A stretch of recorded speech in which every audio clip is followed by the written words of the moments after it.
Hey guys, it's Emily Schaller, and you're watching the CF Boltcast. Before we get started, there's a few things we need to go over. First off, nothing on this podcast should be considered medical advice. Medical advice should only come from your doctor.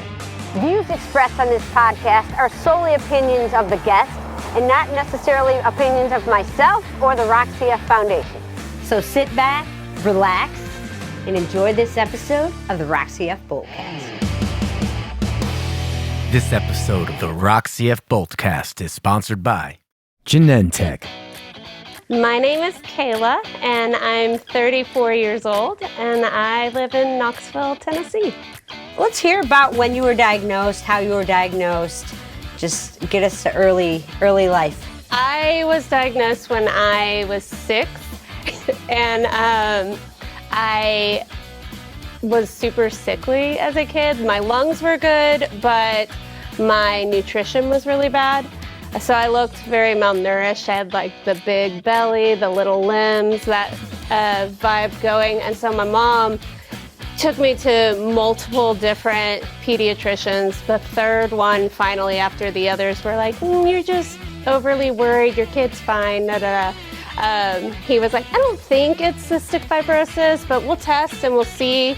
And sure enough, there it was. So we just kind of dove in from there. Did you have like failure to thrive up until then, or just anytime I ate all the time. I was always hungry, but it just would go straight through. So I just wasn't getting the nutrients and things that I needed. And that's why my mom was like, there is something wrong. This is not right.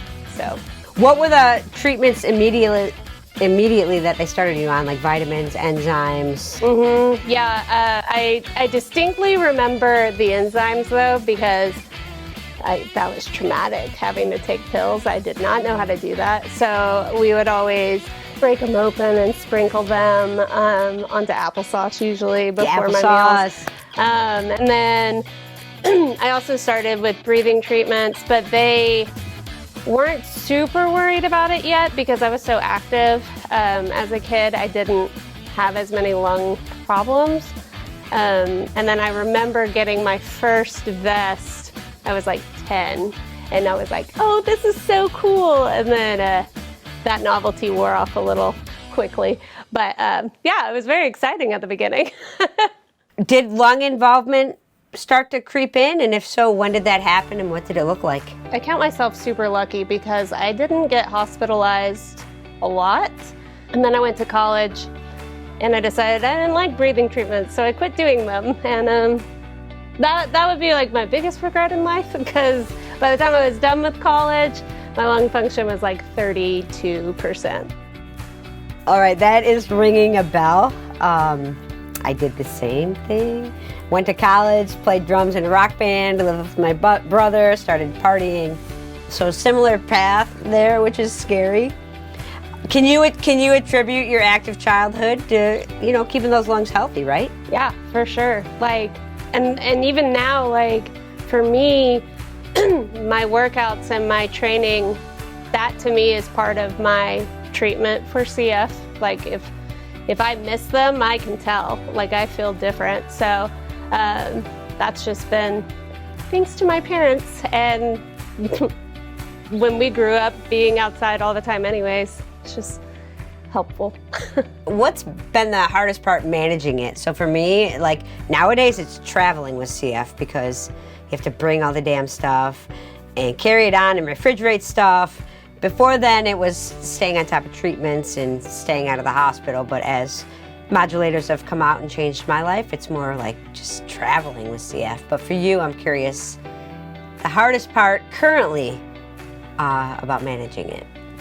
The hardest part right now is, because I'm currently an elementary school teacher, so managing, taking care of myself, but also I teach third graders, so they're constantly, they want to hug you and they want to be right on you. And so balancing that whole COVID, germs, but also wanting to be nurturing, because there's the reason I'm teaching. So I think the fear and the unknown of navigating things like that I think would be my biggest challenge right now, I guess.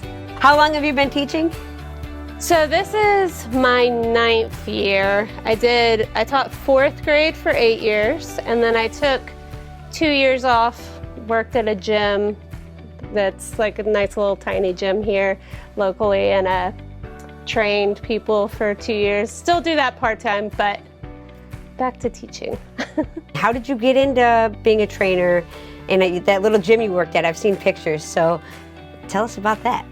A guy I went to high school with owns this gym that I ended up at, and so he just kept posting on Facebook about this gym, and so I finally just reached out to him, and I went in for an assessment or whatever and started, and gosh, never looked back. So then after 7 years of working out there and seeing like lung function improving and like, you know, gaining weight in a good way and like getting strong, and I was like, oh my gosh, lifting heavy things is so fun. And I was like, I want to be able to deadlift this amount and I want to do this. So it just kind of became like something that I really enjoyed. And then for a year in 2019, I still taught full-time, but then I would coach in the evening after school. And then COVID shut down, schools out, and so I started picking up more hours for the gym. Then he was like, you know what, we could probably make full-time happen for you if you're interested. So I was able to step into that and step away from teaching. If you had asked me, you know, at the beginning if that would be something I would ever do, I would have been like, that's crazy, but I love it. So how was it getting started at that point? And then what was the transition and the build-up of getting to where you are now? Was it hard? Was it discouraging? Like, what was going on there? It was hard because I was also, you know, just really small and underweight, and like everything I tried was challenging. That's why I loved so much the gym that I'm at now, because he was able to be like, just build small victories, which is one of the things we talk about when anyone new starts. We're like, oh my gosh, look at you. You just deadlifted that 10-pound weight. Good job. Like I started, I think, with like 26 pounds. My heaviest deadlift was 300 pounds. So I feel okay with that. Like, I don't know if I want to like try to go higher than that anymore, but we'll see. I don't know.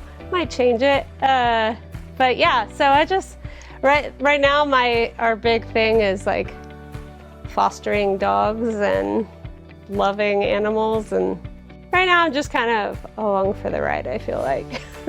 If you could give your younger self any advice about living with CF, what would it be? Live your life and follow your dreams, whatever they are, because I mean, life's too short to not enjoy what you're doing and enjoy it. So it's also one of the reasons I went into teaching, because that's what I wanted to do, even though people are like, you should not go into teaching, you will get sick. But I did it anyways, so here we are.